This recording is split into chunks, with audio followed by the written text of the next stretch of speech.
What's up, everyone? This is Christian Duke. You're watching Strength Addicts on Instagram Live, brought to you courtesy of BlackstoneLabs.com.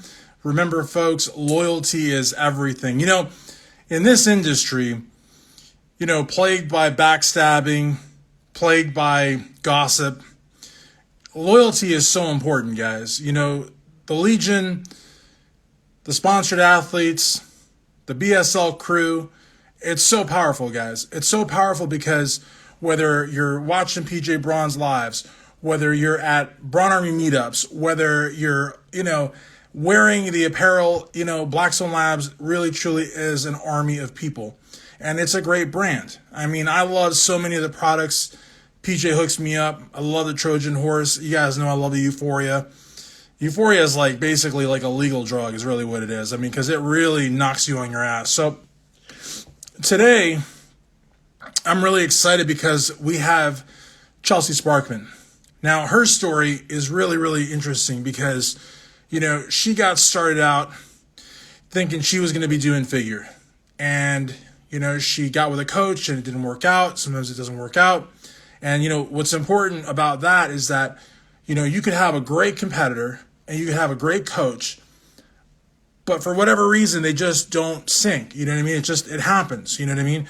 It's no shade on the athlete. It's no shade on the coach. But, she was able to get with PJ Braun. She was able to get the coach that she wanted, even though at the time when she sought him out, he wasn't available. Because, PJ stopped coaching for many years because of Blackstone Labs and the many projects he was involved in. So it's one of those things where, if you sort of plant the seed and you stay consistent, good things come. Consistency in this industry is rare. There's a lot of people that will say, hey, I'm going to go pro in X amount of time. I'm going to win this show in X amount of time. It's one thing to say something, but the other thing is to follow up. When you compete in the NPC, you're competing against the very best. And so if you're going to say you're going to win a level 1 show, you're going to win a regional show, you're going to go to the national stage, you're going to get your pro card. These are all things that, the bar gets higher and higher and higher and more difficult to attain. So in her case, here she was watching PJ Braun on YouTube, and she's here with us now. And, when she wanted to work with him, he was no longer available. So let's get her on. This was a very last minute thing. We only put it out with about 3 hours notice, but this is kind of like a treat. Instagram Live is a treat. Well, I want you guys to see the interview. The interview is, talks about all the many things, talks about her journey, talks about her future. So we're just going to bring her on for the select few that see it. And most of you are going to see it probably on replay. But that's okay, because the goal is for you to watch the full interview. What's up? What's up? How are you? Good. We have a very small little audience here, which is perfect, because the hope is that the folks will see this and say, I got to go watch that interview on Zoom. That's the goal. That's the goal. And most people watch these offline anyway. So I want to thank you again for doing the interview yesterday. That was like a blast. I really, really was. Yeah. So if you can, tell us a little bit about discovering PJ and, everything PJ was doing on YouTube back in the day, because a lot of people don't remember. A lot of people have just newly discovered PJ like maybe a year and a half ago. They didn't see him then. Yeah, so that was, I think we said the Instagram didn't come out until 2008 or something? No. Instagram didn't come out until 2012. Okay, 2012. So I think I don't know what it was, but when me and my husband now got together, we were watching YouTube all the time. And I don't remember if it was him or me that actually found it, but I think it was me. And I would watch it all the time, the series with him and Aaron Singerman, with Jason Genova. And we would sit there for hours just laughing. It was hilarious. And at that time, he was still living in, he had just moved to Florida, but he was going back and forth, I think, and was with Amber at the time, which he thought was crazy that I knew that. And it was hilarious. And I don't know, there was something about their dynamic and the way that he cared about Jason, and not a lot of people wanted to work with him, or didn't want him working with him. That was just, I don't know, intriguing to me. And then I saw the things that he did for his clients prior to that. And I just figured like we would mesh pretty well. Hmm. Yeah, and for me the same. I mean, because so at the time, PJ and Aaron were both at Ironmec Labs, and Ironmec Labs didn't want Jason. And I don't know that Aaron wanted Jason either. Jason was entirely, PJ's, I don't want to say even project, because it was so much deeper than a project is just like a prep, but there was so much more than that. PJ did so much for him.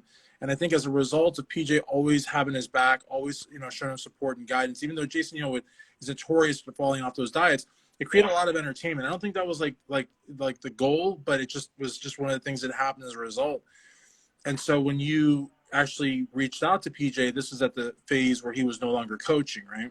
Right. Yeah. I didn't know that he wasn't coaching anymore, and so I emailed him because I was ready to, get into it. And I think I was 19 or 20 at the time. I'm now 30. So when he said that he wasn't coaching anymore, I was pretty bummed. I'm not gonna lie, I was pretty bummed, and I knew that for me, I didn't want to just pick any Joe Schmo off the street, because I had seen friends and things, have a lot of damage going in, after a competition, because they didn't have someone knowing what to do, with their rebound, kind of like, afterwards, or even going into it, their diets were just insane. And I was like, wow, like, that's kind of scary. I wanted someone that really knew what they were doing. I didn't want to screw up my body at such a young age, not something I wanted to do. Definitely. No, and like I was saying before you came on, I mean, what's crazy is you could have the perfect competitor, you could have the perfect coach. Sometimes it just is not a match made in heaven. Sometimes then it's no knock on. I mean, the coach you initially got with a coach who's a very big name in the industry, but just didn't work out. And that's, again, nothing against the coach, nothing against the competitor. And then so fast forward to 2019, the Black Friday sale, you want to get in shape. You want to not get in shape, but you want to compete, really is what it is. And you impress PJ, right? Yeah, like I had kind of, for about a year, I kind of got off the whole fitness thing. I needed a mental break, like I said. And so I was ready to come back into it. And I reached out to PJ one night. I DM'd him, asking him. I didn't think he would see it, but I DM'd him asking him, what should I start taking, as I'm getting back into it. And, I have a goal in mind for myself. And I told him that I wanted to shoot with orangutan for my birthday and all that stuff.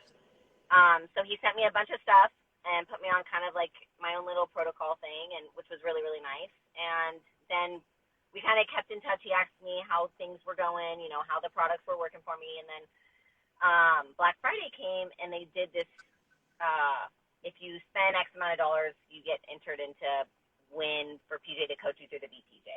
And I was like, might as well. I already spent this much. What's a few $100 more? So I went ahead and did that, and I ended up winning. So I don't think, and the thing is, I don't think many people saw it. I just happened to see it on Instagram. He even said not many people saw the whole contest thing, because it was like for a few hours. So that was really cool. I was like, man, 10 years later, this happened. Very cool. Very cool. So we're going to kind of pause it there. Tomorrow night, I was going to put it out tonight, but it may come out tonight, but more than likely tomorrow night, the interview with Chelsea Sparkman will be available at StrengthAddicts.com. It's going to be on Facebook, on YouTube. It's going to be on the .com, obviously. It's going to be on IGTV. It's a great interview. Talks about you auditioning for Disney. Talks about you, working with PJ. Talks about all the many things you want to do in your modeling career. A lot of cool stuff. And, of course, the orangutan shoot. A lot of people love shooting with him, but in the reality is very, very few people get to shoot with him. So a lot of people would love that opportunity. And you had it, and you're a Blackstone Lab sponsored athlete, which is huge. And you won this contest, which is huge. A lot of really cool things with you. And so folks, be sure to tune in tomorrow, Tuesday night, StrengthAddicts.com for my interview with Chelsea Sparkman. Chelsea, anything you want to say before we go? Go follow my Instagram and subscribe to my OnlyFans if you want. Yes, definitely subscribe to OnlyFans. And speaking of OnlyFans, I believe PJ is doing something. Is it tomorrow night or Wednesday night? Oh, I can't remember. I think it's Wednesday. Just check my Instagram, check Chelsea's Instagram.